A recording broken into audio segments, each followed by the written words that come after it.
Ruang sidang itu sunyi, namun luka yang dibawa masuk ke dalamnya tak pernah benar-benar diam. Seorang ibu duduk mematung, menatap kursi pesakitan. Tempat para terdakwa yang dituduh bertanggung jawab atas kematian anaknya duduk berjejer, berseragam rapi. Di Pengadilan Militer 315 Kupang, sidang lanjutan kasus dugaan penganiayaan yang menewaskan Prada Laki kembali digelar. Bukan sekadar pembacaan pledo, tapi pertarungan batin antara penyesalan dan keadilan. Ketika seorang perwira mengaku sebagai tulang punggung keluarga dan memohon keringanan. Pertanyaannya hanya satu, siapa yang akan bertanggung jawab atas nyawa yang telah hilang? Inilah kisah sidang yang memanas. Tangis yang pecah di lorong pengadilan. Dan perjuangan seorang ibu yang menolak anaknya dilupakan. Selamat datang dan kembali lagi di channel Bicara Saja. Mari kita lanjut lagi ceritanya. Rabu pagi, 17 Desember 2025, langit kota Kupang tampak mendung. Udara panas khas Nusa Tenggara Timur bercampur dengan angin laut yang berembus pelan.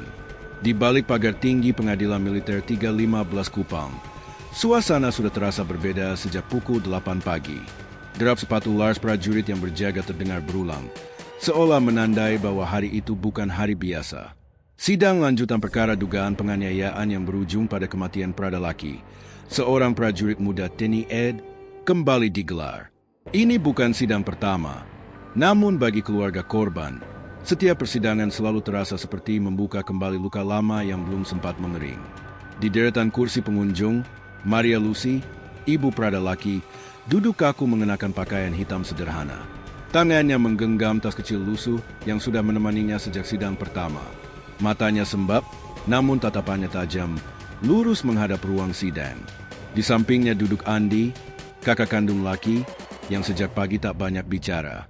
Mereka datang dari jauh, membawa harapan sederhana, keadilan. Tepat pukul 9 WITA, pintu ruang sidang dibuka. Majelis Hakim Militer memasuki ruangan, diikuti para terdakwa yang mengenakan seragam dinas lengkap. Total ada 17 terdakwa, semuanya anggota TNI, duduk berjejer di kursi pesakitan. Wajah mereka beragam, ada yang tertunduk, ada yang menatap kosong, ada pula yang tampak tegang menahan emosi. Salah satu sosok yang paling disorot adalah Letu Ahmad Faisal.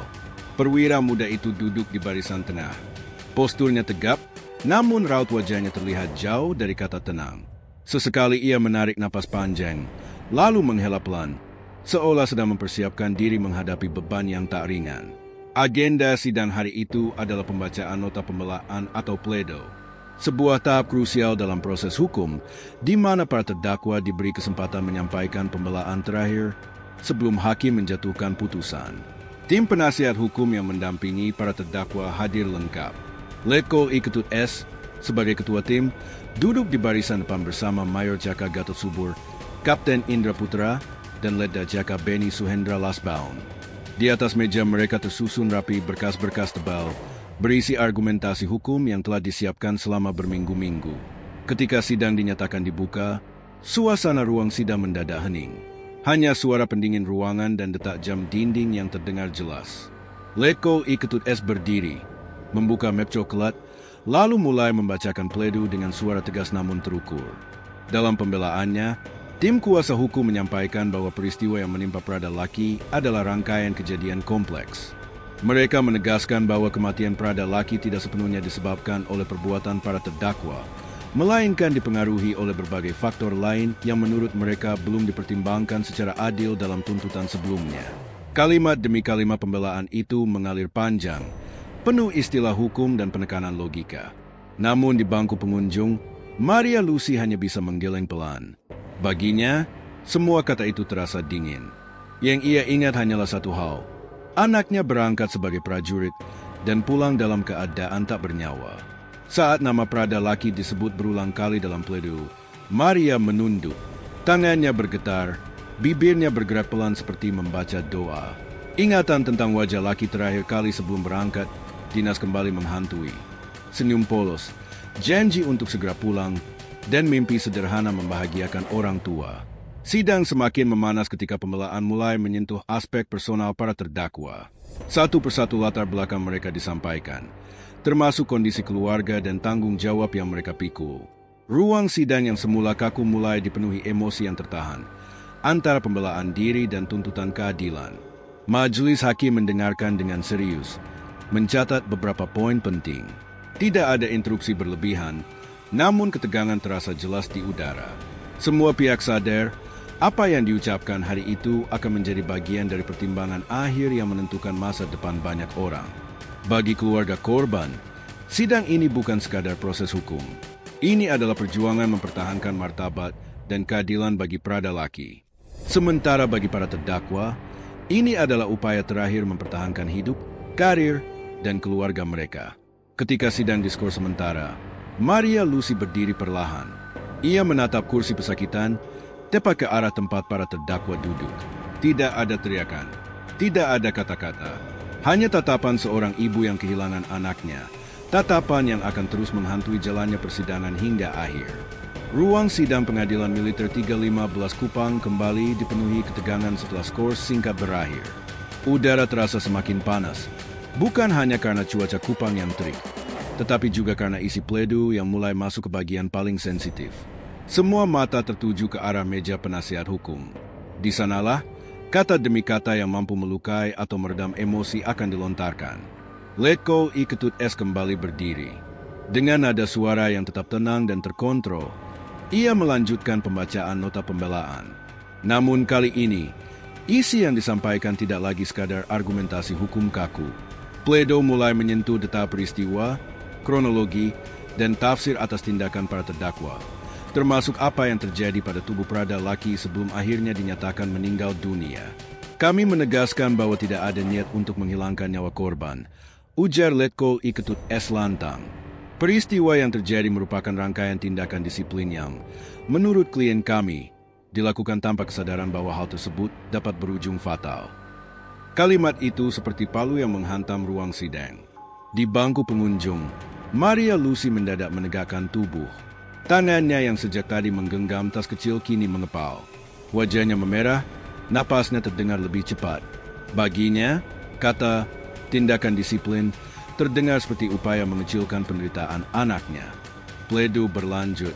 Mayor CHK Gatot Subur mengambil alih pembacaan, menjelaskan bahwa berdasarkan versi para terdakwa, kondisi fisik Prada Laki sebelum kejadian disebut sudah tidak prima. Pernyataan itu disampaikan dengan bahasa hukum yang rapi, namun maknanya jelas. Kematian Laki, menurut mereka, tidak sepenuhnya akibat perlakuan para terdakwa. Korban diketahui memiliki kondisi kesehatan tertentu yang patut dipertimbangkan sebagai faktor pendukung, ucap Mayor Gatot. Kalimat itu menjadi pemicu. Andi, kakak kandung Prada Laki, menoleh tajam ke arah meja penasihat hukum. Rahangnya mengeras. Ia menahan diri untuk tidak berdiri dan berteriak. Baginya, pernyataan itu terasa seperti tudingan tak langsung, seolah adiknya yang bersalah atas kematiannya sendiri. Maria Lucy menutup wajahnya dengan kedua tangan. Bahunya bergetar, tangis tertahan pecah tanpa suara. Ingatannya melayang ke masa kecil Laki, anak bungsu yang jarang sakit, yang berlari-lari di halaman rumah dengan tawa lepas. Semua kenangan itu bertabrakan dengan narasi di ruang sidang yang kini seakan menggambarkan Laki sebagai sosok lemah. Di sisi lain, Kapten Indra Putra melanjutkan pledo dengan memaparkan rekam jejak para terdakwa.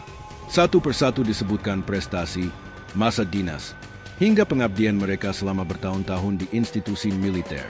Nama Letu Ahmad Faisal disebut dengan penekanan khusus. Klien kami dikenal sebagai perwira yang disiplin, bertanggung jawab, dan tidak pernah tercatat melakukan pelanggaran berat sebelumnya, kata Kapten Indra. Pemaparan itu membuat suasana semakin panas. Bagi keluarga korban, sidang hari itu terasa lebih seperti pembelaan karakter para terdakwa daripada pencarian keadilan bagi Prada Laki. Saat nama Laki kembali disebut dalam konteks ketidaksengajaan, Maria Lucy tak lagi mampu menahan emosinya. Ia berdiri dari kursinya. Suara kursi bergeser menggema di ruang sidang yang hening. Anak saya bukan kecelakaan, serunya dengan suara bergetar. Petugas segera mendekat, mencoba menenangkan situasi. Majelis hakim meminta hadirin tetap tertib. Maria kembali duduk, namun air matanya tak terbendung.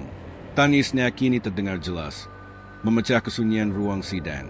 Beberapa pengunjung menunduk, sebagian lainnya menatap kosong, terjebak antara empati dan ketidakberdayaan. Pledo terus berlanjut. Letda CAK Beni Suendra Lasbao menyampaikan bagian akhir pembelaan, menekankan permohonan agar majelis hakim mempertimbangkan faktor kemanusiaan dan masa depan para terdakwa. Ia menyebut tanggungan keluarga, anak-anak yang masih kecil, dan orang tua yang menggantungkan hidup. Di kursi pesakitan, Letu Ahmad Faisal terlihat semakin gelisah. Tangannya saling menggenggam erat, matanya berkaca-kaca. Setiap kali nama Prada laki disebut, wajahnya menegang. Ia sesekali melirik ke arah keluarga korban, lalu kembali menunduk, seolah tak sanggup menatap langsung. Bagi keluarga korban, pledu hari itu bukan sekadar pembelaan hukum. Itu adalah rangkaian kalimat yang terasa seperti pengingkaran atas penderitaan, rasa sakit, dan kehilangan yang mereka alami. Setiap argumen terdengar seperti tembok tinggi yang menjauhkan mereka dari keadilan. Saat pembacaan pledo akhirnya ditutup, ruang sidang kembali sunyi. Tidak ada tepuk tangan, tidak ada lega. Yang tersisa hanyalah emosi menggantung di udara. Amarah, kesedihan, penyesalan, dan ketakutan akan putusan yang akan datang. Maria Lucy menatap kosong ke depan. Dalam hatinya, satu pertanyaan terus berulang. Apakah suara seorang ibu yang kehilangan anaknya akan cukup kuat melawan tumpukan berkas pembelaan itu? Dan sidang Prada laki pun bergerak menuju babak berikutnya. Babak yang akan menguji nurani semua yang terlibat. Skor singkat telah usai. Ruang sidang pengadilan militer 315 Kupang kembali dipenuhi keheningan yang menyesakan. Kali ini, ketegangan terasa berbeda. Jika sebelumnya emosi memuncak karena isi pledo, maka kini suasana berubah menjadi lebih personal, lebih manusiawi, namun sekaligus lebih menyakitkan. Majelis hakim mempersilakan para terdakwa menyampaikan pernyataan pribadi jika menghendaki. Beberapa terdakwa memilih diam. Namun ketika nama Letu Ahmad Faisal disebut, ia berdiri perlahan dari kursinya. Seragam hijau yang melekat di tubuhnya tampak rapi, tetapi bahunya sedikit menurun. Wajahnya pucat, tangannya gemetar ketika ia memberi hormat kepada majelis hakim. Untuk sesaat, ia terdiam, seolah mencari keberanian untuk berbicara. Di bangku pengunjung, Maria Lucy menatapnya tanpa berkedip. Tatapan itu bukan penuh amarah, melainkan luka yang begitu dalam. Tatapan seorang ibu yang kehilangan anaknya, dan kini harus mendengar kata-kata dari orang yang duduk di hadapannya sebagai terdakwa. Saya, Letu Ahmad Faisal, ucapnya akhirnya, suaranya parau. Saya berdiri di sini bukan untuk membela diri semata, tetapi untuk menyampaikan apa yang selama ini saya pendam. Ruang sidang seketika hening, bahkan suara pendingin ruangan nyaris tak terdengar. Ahmad Faisal menarik napas panjang. Matanya berkaca-kaca. Saya adalah tulang punggung keluarga. Orang tua saya di kampung bergantung pada saya. Saya memiliki istri dan anak yang masih kecil, katanya terbata-bata. Sejak kejadian ini, hidup saya tidak pernah sama. Ia menunduk, tangannya mengepal erat, seolah menahan sesuatu yang hendak runtuh. Saya menyesal, lanjutnya dengan suara bergetar. Saya menyesal sedalam-dalamnya atas peristiwa yang menimpa almarhum Prada laki. Tidak pernah terlintas di pikiran saya bahwa kejadian itu akan berujung pada hilangnya nyawa. Kata menyesal menggantung di udara. Bagi Ahmad Faisal, kata itu mungkin terasa seperti pengakuan terdalam. Namun bagi keluarga korban, kata itu terasa terlambat. Maria Lucy mengusap wajahnya. Air matanya kembali mengalir. Di sampingnya, Andi menggertakkan gigi, berusaha menahan amarah yang kembali menyala. Baginya, penyesalan tidak akan pernah mengembalikan adiknya. Ahmad Faisal melanjutkan. Ia mengaku setiap malam terbangun dengan bayangan wajah Prada laki. Ia menceritakan bagaimana sejak hari kejadian, ia tak lagi bisa tidur nyenyak, dihantui rasa bersalah dan ketakutan. Saya prajurit, saya dididik untuk disiplin, untuk taat perintah, katanya. Namun hari itu, saya gagal memahami batas. Saya gagal sebagai atasan dan sebagai manusia. Suasana ruang sidang berubah semakin emosional. Beberapa terdakwa lain menunduk. Ada yang memejamkan mata, ada yang menarik napas panjang, seolah ikut merasakan beban yang diucapkan Ahmad Faisal. Namun di balik pengakuan itu, ada ketakutan besar yang tak terucap dengan jelas. Ketakutan kehilangan segalanya. Karir, kehormatan, dan masa depan keluarganya. Saya memohon kepada majelis hakim, ucapnya lirih. Pertimbangkan masa depan keluarga saya. Saya siap bertanggung jawab, tetapi saya mohon agar penyesalan dan tanggung jawab saya juga dipandang sebagai bagian dari keadilan. Kalimat itu terdengar seperti permohonan terakhir seorang perwira yang berada di ujung jurang. Majelis hakim mendengarkan tanpa ekspresi. Pena mereka bergerak pelan di atas kertas catatan. Tidak ada anggukan, tidak ada reaksi. Netral, dingin, dan tegas, sebagaimana hukum seharusnya berdiri. Bagi Maria Lucy, setiap kata Ahmad Faisal justru menusuk lebih dalam. Ia teringat bagaimana laki juga adalah tulang punggung harapan keluarga. Anak yang ingin membangun rumah untuk ibunya. Anak yang ingin membiayai adiknya sekolah. Semua mimpi itu kini telah terkubur. Anak saya juga punya keluarga. Bisiknya lirih, hampir tak terdengar oleh siapapun. Ahmad Faisal selesai berbicara. Ia kembali memberi hormat, lalu duduk perlahan. Saat duduk, bahunya bergetar, air mata akhirnya jatuh, membasahi pipinya. Untuk pertama kalinya sejak awal sidang, ia tak lagi mampu menahan emosinya. Ruang sidang kembali sunyi. Tidak ada yang benar-benar menang hari itu. Yang ada hanyalah manusia-manusia yang terjebak dalam satu peristiwa tragis, masing-masing dengan luka, penyesalan, dan ketakutan sendiri. Sidang ditutup sementara. Ketika para terdakwa digiring keluar, Ahmad Faisal sempat melirik ke arah bangku pengunjung. Tatapannya bertemu dengan tatapan Maria Lucy. Sekejap saja, namun cukup untuk menyampaikan satu hal. Tidak ada kata yang mampu menebus kehilangan itu. Di luar ruang sidang, langit Kupang tetap mendung, seolah ikut menyimpan duka yang belum menemukan akhir. Dan persidangan Prada Laki pun bergerak menuju babak berikutnya, babak yang akan mempertemukan penyesalan dengan tuntutan keadilan yang tak bisa ditawar. Pintu ruang sidang pengadilan militer 315 Kupang terbuka perlahan. Para terdakwa digiring keluar satu persatu, dikawal ketat oleh petugas. Suasana yang semula sunyi di dalam ruang sidang berubah menjadi riuh di lorong pengadilan.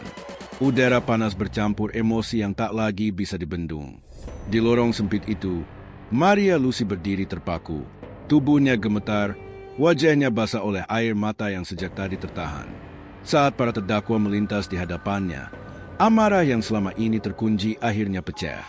"Anak saya mati," teriaknya dengan suara serak namun penuh luka. "Kalian bilang menyesal, tapi anak saya tidak akan pernah kembali." Suara itu menggema di lorong pengadilan, memantul ke dinding-dinding kusam yang menjadi saksi bisu sidang demi sidang. Beberapa pengunjung berhenti melangkah. Ada yang menunduk, ada yang menatap dengan wajah tegang. Petugas keamanan bergerak cepat, mencoba menjaga situasi tetap terkendali. Andi, kakak Prada Laki, segera memeluk ibunya dari samping. Tangannya gemetar, napasnya berat. Ia tahu, ini bukan sekadar luapan emosi. Ini adalah akumulasi duka, amarah, dan rasa berdaya yang telah lama dipendam. "Bu, sabar, Bu," bisiknya, meski suaranya sendiri hampir pecah. Namun Maria Lucy seperti tak lagi mendengar apapun. Matanya merah, tatapannya liar. "Mereka bicara soal keluarga mereka," lanjutnya sambil terisak. "Laki juga anak saya. Dia juga punya masa depan." Di kejauhan, letu Ahmad Faisal berhenti sejenak. Petugas yang mengawalnya sempat ragu, namun ia mengangkat tangan kecil, meminta waktu sesaat. Ia menoleh ke arah suara itu. Tatapan mereka kembali bertemu, kali ini lebih lama. Ahmad Faisal menunduk. Rahangnya mengeras, matanya berkaca-kaca. Ia ingin mengatakan sesuatu, tetapi tak ada satupun kata yang terasa pantas. Akhirnya ia hanya kembali melangkah, meninggalkan lorong bersama para terdakwa lain, meninggalkan tangis yang menggema di belakangnya. Di luar gedung pengadilan, kerumunan kecil telah menunggu. Beberapa aktivis, rekan sesama prajurit, dan warga yang mengikuti jalannya persidangan berkumpul di bawah terik matahari Kupang. Isu yang semula hanya bergema di ruang sidang kini mulai meluas, menjadi perbincangan publik. "Ini bukan sekadar kasus hukum," ujar salah satu warga yang hadir. "Ini soal keadilan dan tanggung jawab." Namun tak sedikit pula yang bersikap hati-hati. Mereka menyadari kasus ini melibatkan institusi besar dengan struktur dan aturan yang ketat. Setiap kata, setiap reaksi bisa memicu gesekan yang lebih luas. Maria Lucy akhirnya duduk di bangku panjang di halaman pengadilan. Tubuhnya lemas, nafasnya tersengal. Andi menyodorkan botol air Namun ibunya hanya menggeleng pelan. Kalau mereka bilang ini bukan sepenuhnya salah mereka, ucap Maria lirih, suaranya nyaris tak terdengar. Lalu salah siapa kematian anak saya? Pertanyaan itu menggantung di udara. Tidak ada jawaban. Bahkan Andi pun terdiam. Ia tahu, di balik semua argumen hukum dan pembelaan institusi, ada satu kenyataan pahit yang tak bisa dihapus. Prada laki telah meninggal, dan keadilan belum tentu datang seperti yang mereka harapkan. Sementara itu, di sisi lain halaman, beberapa anggota TNI berdiri berjajar. Wajah mereka serius, sebagian tampak gelisah. Kasus ini bukan hanya menguji para terdakwa, tetapi juga mencoreng solidaritas dan kepercayaan internal. Di antara mereka, bisik-bisik pelan terdengar tentang disiplin, batas kewenangan, dan harga yang harus dibayar ketika garis itu dilanggar. Media mulai mendekat, kamera diarahkan, mikrofon diulurkan. Namun Maria Lucy menolak berbicara. Ia menutup wajahnya, seolah ingin bersembunyi dari sorotan yang baginya terasa kejam. Cukup, kata Andi tegas kepada wartawan. Kami hanya ingin keadilan. Hari itu, lorong dan halaman pengadilan militer 315 Kupang menjadi saksi benturan dua dunia. Dunia keluarga korban yang menuntut keadilan tanpa syarat, dan dunia institusi yang berdiri dengan aturan, pembelaan, dan kehati-hatian. Sidang mungkin telah diskors, tetapi konflik justru semakin nyata. Emosi tidak berhenti di palu hakim. Ia mengalir keluar, menyebar, dan menunggu waktu untuk kembali meledak. Di bawah langit Kupang yang mulai cerah, Maria Lucy berdiri perlahan. Air matanya mengering, digantikan sorot mata yang lebih tegas. Saya akan datang lagi, katanya pelan namun mantap, sampai anak saya mendapatkan keadilan. Dan dengan langkah berat, keluarga Prada laki meninggalkan halaman pengadilan, bersiap menghadapi babak terakhir dari perjuangan yang belum tentu berakhir dengan bahagia. Hari mulai beranjak sore ketika halaman pengadilan militer 315 Kupang perlahan sepi. Namun bagi keluarga Prada laki, hari itu belum benar-benar berakhir. Waktu seakan berhenti di satu titik, di antara harapan dan ketakutan akan putusan yang akan segera dibacakan dalam sidang berikutnya. Maria Lucy duduk kembali di bangku panjang yang sama. Kali ini, wajahnya tak lagi basah oleh air mata. Matanya merah, tetapi tatapannya lebih tenang. Bukan karena duka telah hilang, melainkan karena kelelahan telah mencapai batasnya. 5 kali sidang, 5 kali pula ia harus mendengar kisah tentang kematian anaknya yang diperdebatkan seolah sekadar rangkaian peristiwa administratif. Laki bukan angka, ucapnya pelan kepada Andi. Bukan pasal, dia anak saya. Andi mengangguk. Sejak awal persidangan, ia belajar satu hal pahit. Hukum tidak selalu berbicara dengan bahasa perasaan. Ia berdiri di antara dua dunia. Dunia keluarga korban yang menuntut keadilan seutuhnya, dan dunia institusi yang berbicara dengan istilah prosedur, hierarki, dan pembelaan struktural. Di ruang lain gedung pengadilan, Letu Ahmad Faisal duduk terpisah bersama penasihat hukumnya. Wajahnya kusam, seragam yang dikenakannya masih rapi, namun sorot matanya kehilangan ketegasan seorang perwira. Ia tahu, apapun putusan majelis hakim nanti, hidupnya tidak akan pernah kembali sama. Kalau vonis dijatuhkan berat, bisik salah satu penasihat hukumnya, kita masih punya upaya hukum. Ahmad Faisal hanya mengangguk. Kata upaya hukum terdengar kosong di telinganya. Yang terus terngiang justru satu kalimat Maria Lucy di lorong pengadilan. Anak saya mati. Kalimat itu menghancurkan semua argumen, semua pembelaan, semua dalih yang selama ini ia genggam untuk bertahan. Di sudut lain, para terdakwa lain berbicara pelan. Ada yang menyebut anak, ada yang menyebut orang tua. Semua memikirkan masa depan masing-masing. Namun satu kenyataan tak terbantahkan. Kematian Prada laki telah mengikat nasib mereka dalam sel perkara yang akan tercatat selamanya. Beberapa hari kemudian, sidang kembali digelar. Ruang sidang penuh. Tidak ada sorak, tidak ada teriakan.